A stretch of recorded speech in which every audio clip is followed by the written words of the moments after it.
예수님 당시에 세상은 로마가 다스리는 세상이었어요. 근데 정치체제는 로마의 정치체제, 그래서 로마라는 나라가 다스리는 나라였음에도 불구하고 그들이 읽고 쓰고 배우는 모든 학문은 그리스, 헬라 것이었죠.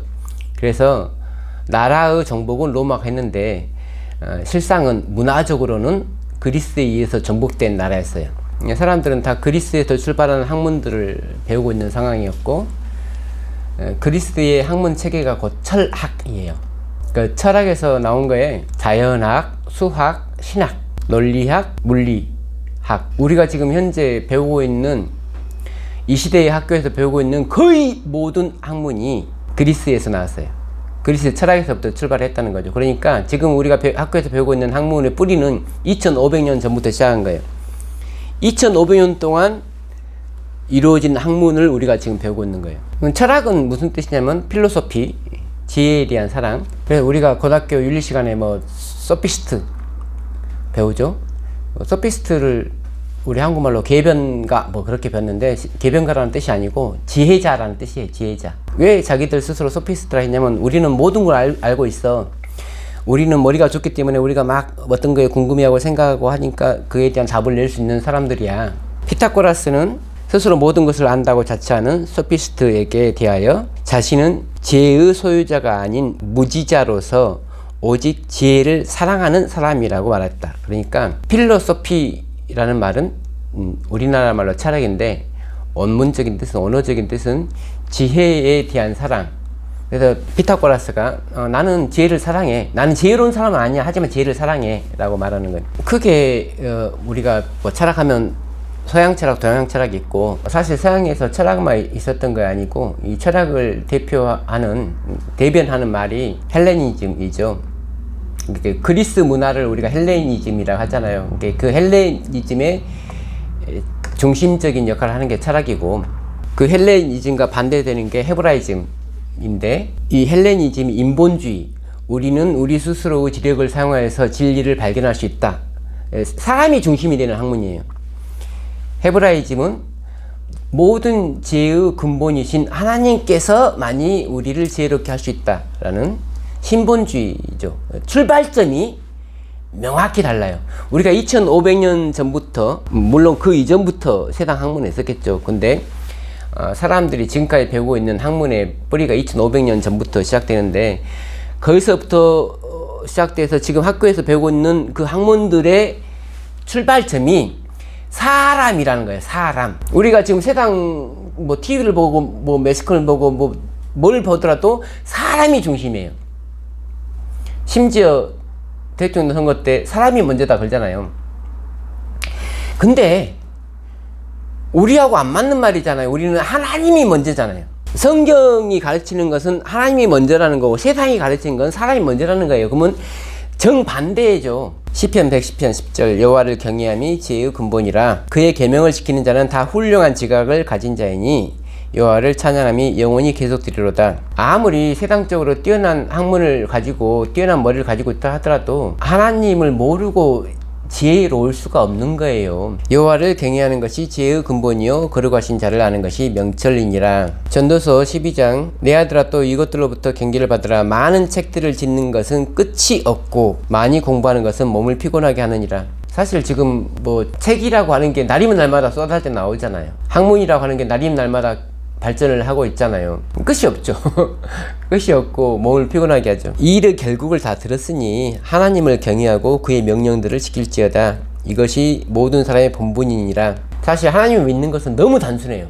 하나님의 계명만 지키면 되는 거예요. 계명을 날마다, 그 단순한 계명을 날마다 연구해서 자기 것으로 만드는 것이 행복의 근원이에요. 그러니까 인본주의의 행복의 근원은 사람이 자기 자신에게 만족하는 게 인본주의의 행복의 근원이고, 우리는 하나님을 깨닫는 것이 우리의 행복의 근원이에요. 우리가 연애할 때 행복한 이유가 상대방을 알아가니까 행복한 거잖아요. 그러듯이 사람의 행복의 근원은 내가 하나님을 안 만큼 행복한 거예요. 근데 철학은 말하기를 내가 나를 안 만큼 행복하다는 거잖아요. 어떤 에피쿠로스와 스토아 철학자들도 바울과 쟁론할세, 바울 때에도 역시 그리스의 철학자들이 많이 있었죠. 사도행전 17장에서 바울이 간 동네가 어디예요? 어디를 가니까 이런 철학자들이 있나요? 사도행전 17장에서 16절 보면 바울이 아테네에서 그들을 기다리다가 바울이 아테네에 가서 전도할 때 에피쿠로스 철학자들과 스토아 철학자들을 만나기도 합니다. 근데 이들에 대해서 바울은 어떻게 말하냐면 골로새서 2장 8절 누가 철학과 헛된 속임수로 너희를 사로잡을까 주의하라. 이것은 사람의 전통과 세상의 초등학문을 따름이요 그리스도를 따름이 아니니라. 헛된 속임수라는 말과 철학이라는 말을 같은 말로 지금 사용하고 있는 거예요. 철학도 헛된 속임수의 일종이다 그런 뜻이겠죠. 근데 이 철학이 하나님께로부터 나온 학문이 아니라는 거예요. 사람의 정통, 세상의 초등학문. 우리는 크신 하나님께 직접 받은 학문을 배우는 사람들이고 세상 사람들은 자기의 머리에서 나온 학문을 배우는 거예요. 제가 어렸을 때 좀 궁금한 게 있었는데 왜 그 목회의 꿈을 꾸는 사람들이 이제 대학교를 가는데 그 가야 되는 학교가 뭐냐면 신학교라고 하잖아요. 신학교란 말 자체가 어렸을 때 좀 이해가 안 가지 않았네? 신학을 배운다. 우리가 법에 대해서 배우면 법학이라 하죠. 천문에 대해서 배우면 천문학이라 하고 영어 문학을 배우면 영문학이라고 하고 그런데 그러면은 당연히 우리가 성경을 배우는 거니까 성경학교라고 해야 되잖아요. 근데 왜 신학교라고 하냐고요. 여기서 우리는 알 수 있는 게 지금 우리가 신학교라고 하는 이름을 기독교 개신교에서 붙인 이름이 아니고 가톨릭교에서 붙인 이름이라는 걸 알아야 돼요. 그럼 왜 가톨릭은 성경학교라고 이름을 안 짓고 신학교라고 했냐는 거죠. 이렇게 바울이 철학에 대해서 주의를 줬음에도 불구하고 철학은 참 매력적인 학문이죠. 그냥 뭐 순수 철학만 생각하시면 매력이 없을지 모르는데 거기서 나오는 것이 논리학, 수학, 물리학 다 거기서 나왔다니까요. 과학. 우리가 현재 배우고 있는 모든 학문이 다 그리스 철학에서 나왔다니까요. 그래서 지금 우리가 알고 있는 과학이 그 뿌리가 철학에 있다는 거예요. 그럼 그 뿌리가 있으니까 줄기가 있고 열매가 있을 거 아니에요. 지금 우리는 열매를 맛보고 있다고요. 그러면 뿌리가 그리스에 있다는 걸 알게 됐으니까 그 줄기가 어디에 있는 걸 우리가 좀 알아봐야겠잖아요. 교회가 그리스 철학을 받아들여서 최초로 탄생한 게 무슨 철학이에요? 교회가 그리스의 철학을 받아들여서 최초로 탄생한 철학이 뭐예요? 교부 철학이래요. 교부 철학. 우리가 그 교부라고 하는 것은 사도들이 다 죽고 그 다음 세대부터를 교부라고 하는데 그들의 글들을 교부 철학으로 연구를 하는 거예요. 그들의 글들을 교회에서 교부 철학이라고 명명을 하고 연구를 하는데 소위 말하는 아우구스티누스, 우리가 아는 어거스틴, 오리겐 다 그런 분들이 그러다가 이제 중세로 접어들면서 교부 철학, 교부 신학에서 스콜라 철학으로 바뀌죠. 그러니까 우리가 생각할 때 바울이 말할 때는 성경과 철학은 정반대적인 학문인데 초기 신약 성경을 그리스어로 썼잖아요. 그럼 우리가 영어를 배울 때 영문을 통해서 영어를 배우듯이 그리스어를 배울 때 그리스 문자를 통해서 그리스어를 배우는 거잖아요. 그 책들을 통해서 기본이 되는 책들이 있을 거 아니에요. 그러다 보니까 그리스의 문화에 당연히 적게 되는 거잖아요. 영어를 배우기 위해서 영어 책을 읽다 보니까 영문학을 자연스럽게 접하게 되듯이 그러다 보니까 그리스어를 배우는 상황에서 철학을 자연스럽게 접한단 말이에요. 그러다 보니까 철학적인 사고방식을 갖게 됐다는 거죠. 철학이 나쁜 건 아니에요. 철학이 나쁜 건 아닌데 우리가 생각을 하자는데 그게 나쁜 건가요? 근데 그 생각의 근원을 성경으로부터 출발하느냐 아니면 나로부터 출발하느냐의 문제인데 스콜라 철학은 뭐냐면 신의 존재를 성서의 권위에 의하지 않고 이성에만 의거하여 논증하고자 하는 철학이에요. 성경을 통해서 하나님을 알려고 하는 게 아니고 내 생각으로 하나님을 알려고 하는 거예요. 그러면 어떻게 됐어요? 내 생각으로 알려고 하면 결국은 하나님이 나를 창조해야 되는데 내가 하나님을 창조하게끔 되는 거예요. 창조주가 바뀌는 거예요.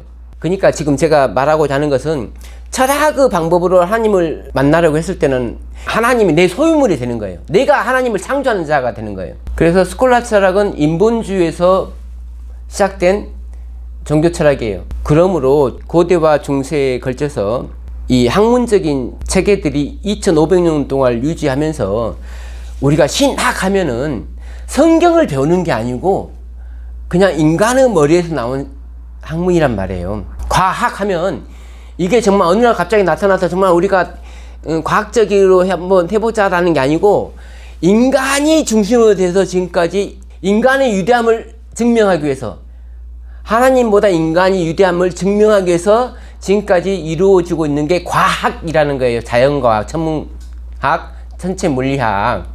그 뿌리가, 그러면 그 2500년 전에부터 시작된 그 학문에 대한, 그 죄에 대한 책임을 누가 지냐는 거죠. 아리스토텔레스가 질 겁니까? 피타고라스가 질 거예요? 이 마지막 세대가 지는 거예요. 성경에 분명히 나와 있는 걸 안 믿고 왜 사람의 말을 믿냐고요. 그럼 책임져야죠.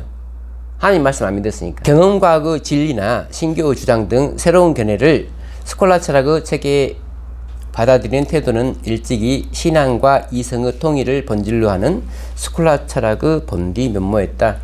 그래서 신앙과 사람의 이성을 동일시하면 안 되는, 이성은 필요한데 이성이 하나님을 발견하기 위해서, 성경 말씀을 이해하기 위해서 활용이 돼야 되지, 내 자신의 지혜만으로 하나님을 발견할 수는 없다. 근데 얼핏 보기에는 저 사람들이 참 신앙적인데 그 신앙적인 것을 증명하기 위해서 철학이라는 방법을 사용하구나 라고 참 좋아 보이는데, 그건 두 신을 섬기는 거라고. 인간의 이성과 하나님을 같이 섬기는 그 결과로 지금 이렇게 우리는 과학의 노예가 된 세상에 살고 있는 거예요. 신명기 6장 4절 9절 이스라엘아 들으라. 우리 하나님 여호와는 오직 유일한 여호와시니 너는 마음을 다하고 뜻을 다하고 힘을 다하여 내 하나님 여호와를 사랑하라. 오늘 내가 너에게 명하는 이 말씀을 너는 마음에 새기고 네 자녀에게 부지런히 가르치며 집에 앉았을 때든지 길을 갈 때든지 누워있을 때든지 일할 때든지 이 말씀을 강론할 것이며, 우리가 하나님에 관한 지식을 전달하는 것은 계명을 전달하는 거예요. 하나님이라는 것을 우리가 전달을 해야 되잖아요. 뭐 어떤 방법으로 전달하냐면 계명을 통해서 전달하는 거예요. 계명을 지킴으로써 그걸 내 자녀한테 가르치는 거예요. 내 구두자한테 가르치는 거예요. 하나님이라고 하는 내 자신이 창조한 그런 엉뚱한 신을 가르치는 게 아니라 하나님의 말씀인 계명을 가르치는 거예요. 그게 성경에서 제시하는 방법이에요. 그 방법이 단순하잖아요. 신명기 6장이니까 신명기 5장에 딸랑 10계명 나왔거든요. 내가 10계명을 알고 그 10계명을 배우고 내 자녀에게 말하면 되는 거예요. 마음에 새기고 내 자녀에게 부지런히 가르치면 되는 거예요. 집에 앉았을 때든지 길을 갈 때든지 누웠을 때든지. 일주일 동안 우리가 살면서 앉으나 서나 말씀에 대한 생각을 하면서 하냐는 거죠. 내가 생각을 해야지 말을 할 거 아니에요. 말을 하려면 생각을 해야 되는데 일주일 동안 딴 생각 하잖아요. 말씀에 대한 생각 안 하고 살잖아요. 그러면 우리는 책임을 져야 되는 거라니까요. 세상에 대해서. 에레미야 31장 37절 여호와께서 이와 같이 말씀하시니라. 위에 있는 하늘을 측량할 수 있으며 밑에 있는 땅의 기초를 탐지할 수 있다면 내가 이스라엘 자손이 행한 모든 일로 말미암아 그들을 다 버리리라. 여호와의 말씀이니라. 하나님께서 이스라엘 자손을 버리지 않기 위해서 어떤 예를 들으셨냐면, 너네들은 하늘을 측량할 수 없고 밑에 땅의 기초를 탐지할 수 없는데 만약 너네들이 하늘을 측량할 수 있고 땅을 탐지한다면 내가 이스라엘 민족을 버릴게. 그 말은 너네들이 할 수 없기 때문에 나는 절대 이스라엘 민족을 버리지 않겠다라는 뜻이죠. 여기서 우리는 또 생각을 해봐야죠. 땅의 기초. 보통 이 땅은 제일 먼저 지표가 있고 그 다음에 밑에 멘틀이 있고 그 다음에 외핵이 있고 내핵이 있어 라고 하죠. 그러면 혹시 땅 파고 들어가 보셨어요? 라고 하면 땅 파고 들어가서 본 사람 없잖아요. 땅 파고 들어가 본 적이 없으면서 어떻게 땅이 그렇게 생겼다는 걸 알죠? 그건 추측이죠. 추정이죠. 근데 사람들은 그 추정을 진실로 믿죠. 직접 보지 않는 것은 그것을 추정이라고 하는 거죠. 추정. 내가 과학적인 실험에 의해서 보니까 멘틀이 있고 외핵이 있고 내핵이 있고 이건 추정하는 거잖아요. 직접 파고 들어간 적이 없잖아요. 우리가 북극성의 거리를 찾아보면 뭐 430만 광년 정도 된다고 합니다. 이거는 추정이죠. 왜냐하면 430만 광년에 걸쳐서 북극성을 갔다 온 사람이 없잖아요. 거기까지 줄자 가지고 재본 게 아니잖아요. 그냥 추정이잖아요. 과학적인 추정이잖아요. 만약에 과학적인 추정으로 무조건 다 할 수 있을 것 같으면 하나님께서 에레미야를 통해서 이렇게 쓴 자체가 하나님을 거짓말장애로 만드는 거잖아요. 에레미야 33장 22절에 하늘의 만상은 셀 수 없으며 바다의 모래는 측량할 수 없나니. 우리가 하늘에 있는 별을 다 못 세죠. 바다에 있는 모래도 다 못 세죠. 이 말은 아까 31장 37절 말씀과 같은 말인데 하늘을 다 측량할 수가 없는 거예요. 하늘의 크기, 하늘의 거리를 측량할 수가 없어요. 우리의 지혜로는. 땅의 기초도 탐지할 수 없죠. 우리의 지혜로는, 인간의 지혜로는. 만약에 우리가 모래사장에 있는 모래알 수를 다 셀 수 있다면 땅의 기초도 탐지할 수 있죠.